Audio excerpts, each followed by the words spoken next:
Президент Садыр Жапаров Ош шаарынын мэри Таалайбек Сарыбашевди кабыл алды. Мамлекет башчысына Ош шаарынын социалдык экономикалык жактан өнүгүү динамикасы, комплекстүү инфраструктуралык, социалдык экономикалык долбоорлордун ишке ашырылышы тууралуу маалымат берилди. Мэр Таалайбек Сарыбашев шаар тургундарынын жашоо турмушун жакшыртып, аларга жагымдуу шарт түзүү боюнча муниципалдык органдар көрүп жаткан чаралар жөнүндө айтып берди. Жапаров шаар тургундарынын жашоосуна түздөн түз таасир этүүчү өнүктүрүү программаларын өз убагында ишке ашыруу зарыл деп белгиледи. Мамлекет башчысы башка маселелер менен катар алдыдагы өтө турган жергиликтүү кеңештерге кайра шайлоо өнүктүгүнө көңүл бурду.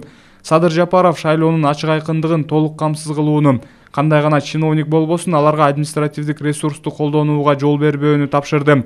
Ушул жылдын 11-апрелинде жергиликтүү кеңештердин депутаттарын шайлоо өтүп, анда айрым жергиликтүү жетекчилер өткөн окуялардан сабак албай, мыйзам бузууларга жол бергендигин айтты.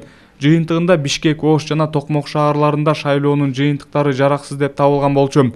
Садыр Жапаров шайлоого даярдык көрүү жана аны өткөрүү учурунда мыйзамдуулукту сактап, жарандардын укугу менен эркиндигин, коомдук коопсуздукту, санитардык эпидемиологиялык талаптарды так сактоону тапшырды. Кандай гана муниципалдык же башка кызматкер болбосун, шайлоого таасир этүү үчүн жасаган бардык мыйзамсыз аракеттерге кескин түрдө бөгөт коюуларын баса белгиледи. Президент Садыр Жапаров белгилегендей, ушундай эле талап Бишкек жана Токмок шаарларына дагы коюлат.